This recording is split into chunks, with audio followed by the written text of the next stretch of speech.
Hello, my name is Jane Gregory and I teach science communication at the Institute for Continuing Education. One area we think about is the use of language when we tell people about science, and one tool we can use is the metaphor. Metaphor is a very good way of explaining something unfamiliar by using familiar concepts and objects. So, for example, if you meet someone and they say, "My life is a roller coaster," what they mean is life has its ups and downs. It can whiz by very quickly. It's sometimes exciting and sometimes scary. You understand that from that term because you know what a roller coaster is. Similarly, if somebody's got lots of frustrations and suddenly they decide to let them out, we say, "He's letting off steam." Now, we don't mean that there's literally steam coming out of this person, but we've all seen a saucepan or a kettle come to the boil and it starts to wobble and bubble and hiss, and then the steam will come gushing out. And then once the pressure's off, it'll all relax and sit there quietly. We use metaphors in science because we have a lot of strange and unfamiliar objects and concepts, things that we can't see, so we can't describe them straightforwardly. We have to think of ways of making them visible by comparing them to objects that we can see. And a good scientist who's trying to introduce a new concept or idea will find effective metaphors to enable both other scientists and members of the public to think about this new concept or thing. So a good example of this is the DNA molecule. When we first confronted this in the 1950s, we had to think what on earth it is. Now, we know DNA as the molecule of inheritance. It carries information that makes our bodies from one generation to another.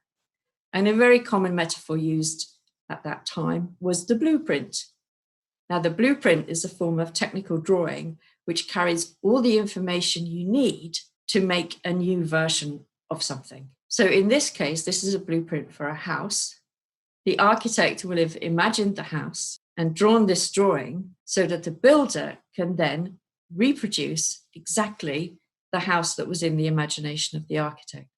Now, we know that DNA doesn't reproduce exactly from one generation to the next. There's some mixing going on for creatures that have two parents, for example. And also we know now that the molecule is not particularly strong and that it can be damaged or changed in ways that make the offspring look slightly different. So reproduction through DNA is in some ways like reproduction through a blueprint, but not exactly like it. More recently, we've used a different metaphor for DNA, the metaphor of the barcode. You will have seen barcodes on the side of products in the supermarket. Now, to an ordinary person, the barcode doesn't mean very much. But when our product goes through the till at the supermarket and we hear the beep, the computer is reading the barcode and the computer knows that that's a tin of pineapple and it costs 80 pence. But the computer may also be thinking further than that. It may be telling the supermarket, we need to buy more pineapple, but it may also be telling the supermarket something about me. It may be saying, Jane Gregory is buying pineapple again.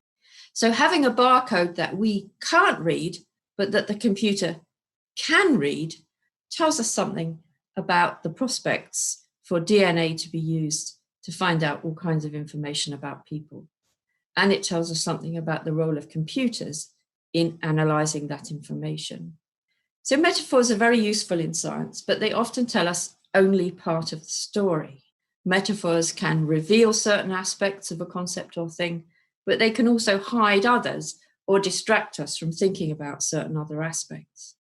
One interesting result from metaphor studies is that scientists like to have one single metaphor for each concept or thing, whereas people who are not trained as scientists are very happy to have lots of different metaphors for the same concept or thing.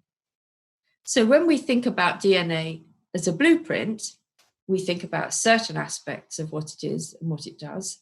But if we also think about it as a barcode, that alerts us to other aspects of the very many things that DNA is and does. So if you'd like to think about these issues further, or you'd like to practice your skills in science communication or learn new things, then please have a look on the website of the Institute for Continuing Education. You can search for science communication, and that will show you our courses, which range from a single afternoon to 2 years. courses for beginners, and courses that lead to postgraduate qualification. I look forward to seeing you there.